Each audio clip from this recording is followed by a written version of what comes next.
Hey guys, Mystery Wheel Gunner back here with you again. Got a really nice revolver here. It is a Smith & Wesson, a nickel-plated Smith & Wesson Model 13-2 and 357 Magnum. And before I continue, I want to give a shout out to my friend Logan for letting me borrow this really nice revolver for this review. All right, let's get to some of the specifics here. This is one of the classic Smith & Wessons, made, back in the day. So we've got a pinned barrel. We have a non-shrouded ejector. If we open up the cylinder, yep, as you can see, we've got recessed cylinders. We have a cylinder with recessed chambers. The firing pin is not frame mounted. Firing pin is right there on the hammer, so we're gonna take extra special care with this. I'm not going to dry snap this. I'm just gonna gently lower that hammer down.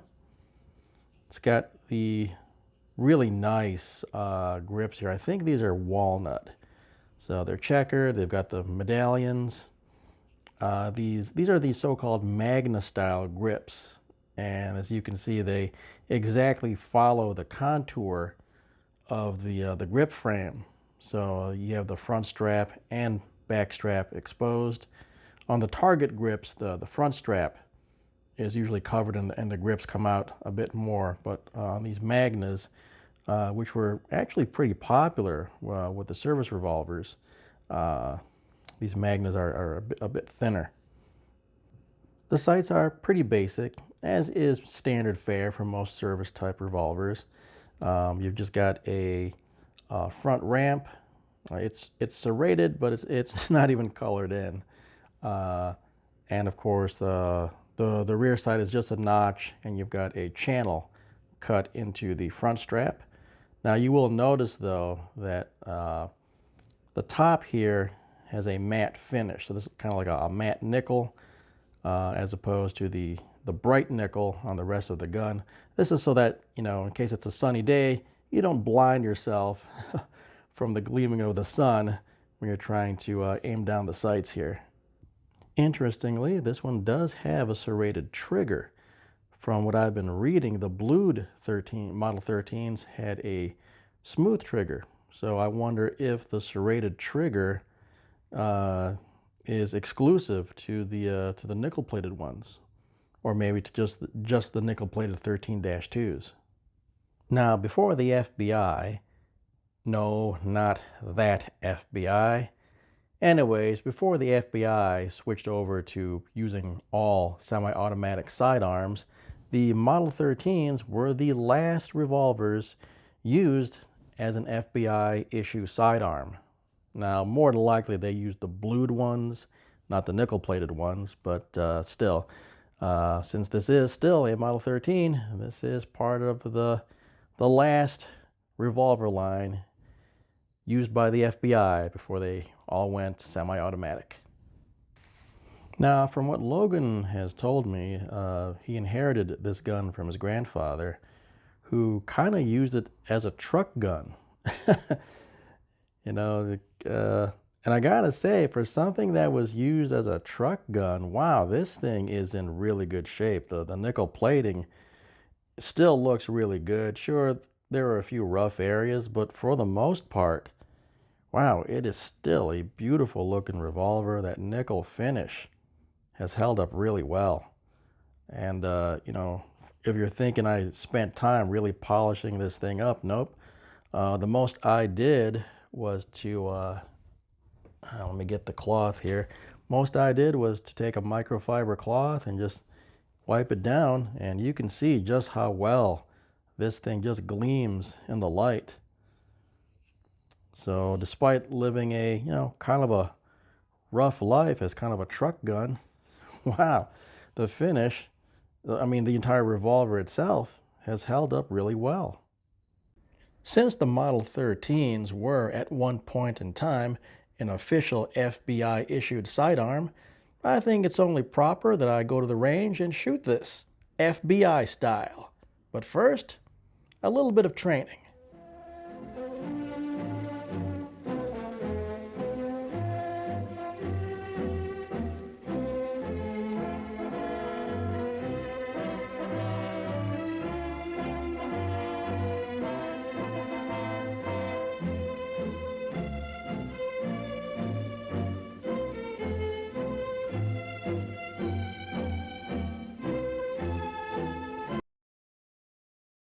Today's draw in shooting from the hip is smooth and continuous, with not a bit of waste motion, and the revolver in front of the shooter is in position to ensure a greater degree of accuracy.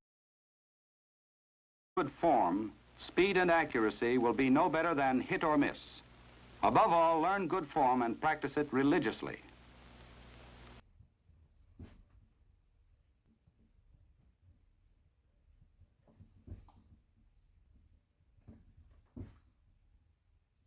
He is in a crouch with his weight equally distributed on both feet.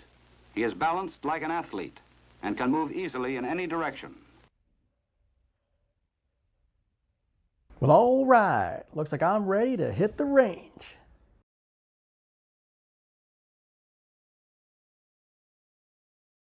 FBI X-Files has been called in to investigate a UFO crash site, and we have reason to believe it's a DUI.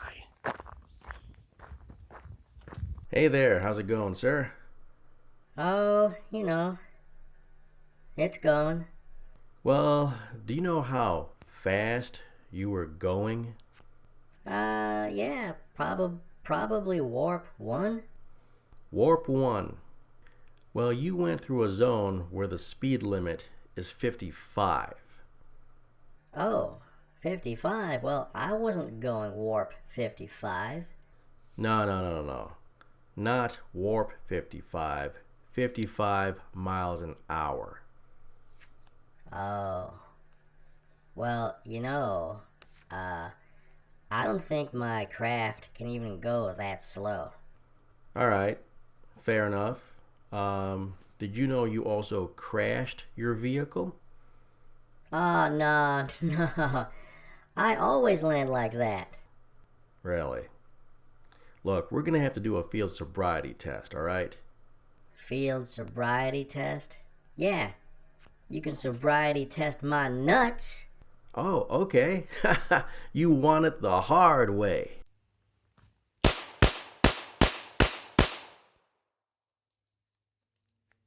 All right, let's see what we did. You know what? That's not too shabby. 1, 2, 3, 4, 5, 6.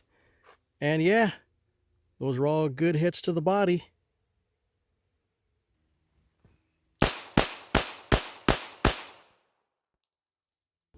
Okay, I circled all the old hits, so the new hits have no markings on them. So 1, 2, 3, 4, 5, 6.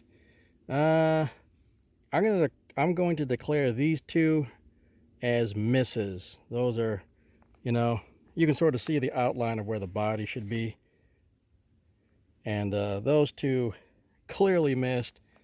This one's marginal, but it still hit. It's not a very effective hit. This would be like a grazing wound.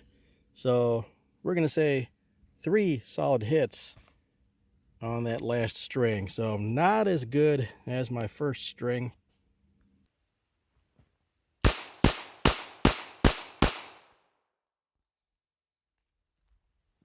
Okay, my third string.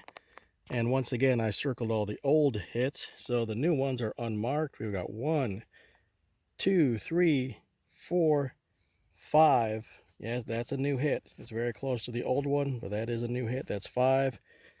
And 6 is way out here. Not sure what happened there. But 5 good hits, really nice hits.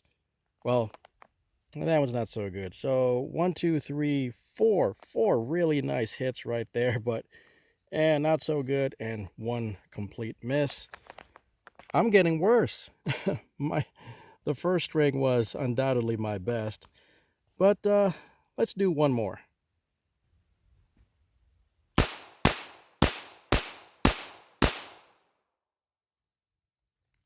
All right, there we go. Slowing it down just a little bit. That's the key. I mean, fast is good, but as the old saying goes, and I forgot who said it, I think it was Hickok, Wild Bill Hickok, who said, fast is fine, but accurate is final. Something like that. Anyway, by slowing it down, boy, this is a real good group right here. 1, 2, 3, 4, 5, 6. Those are real good body shots to ET here. Yes, sirree. All right, you know what? Let's do one more.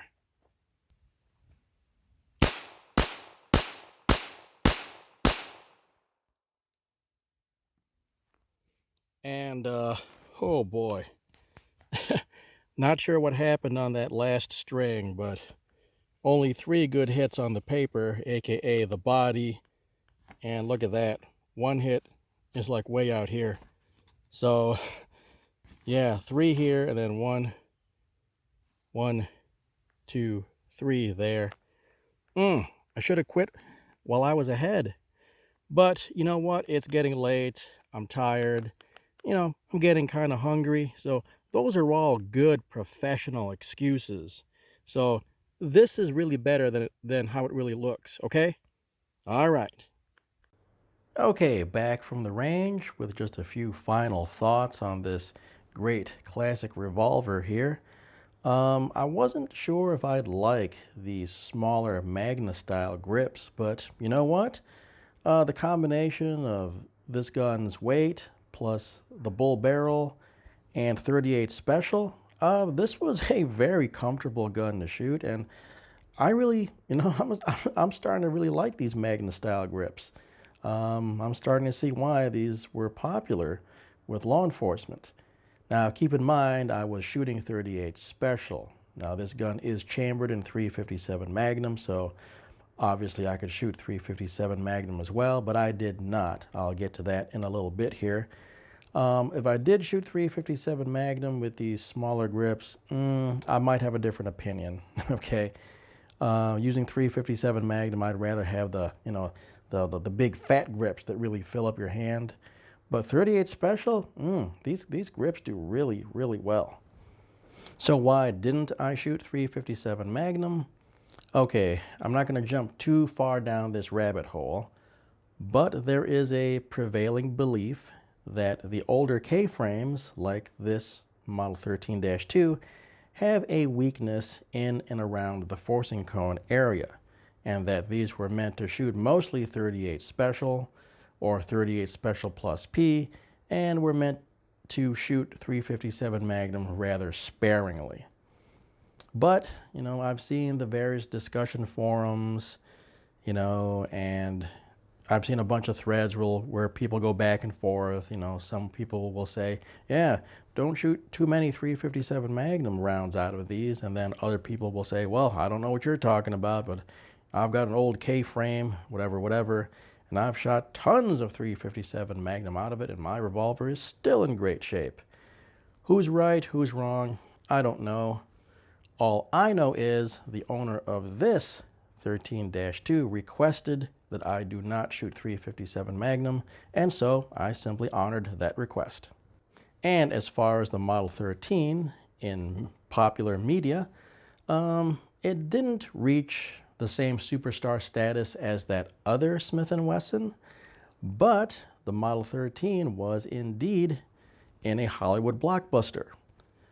Jodie Foster's character, Clarice Starling, in the movie Silence of the Lambs, carried a Model 13. Now, she didn't carry the nickel-plated Model 13, but she did carry a Model 13. And that'll do it for this video. Hey, give me a like, give me a subscribe, share this video with your friends. You all take care. I'll catch you next time.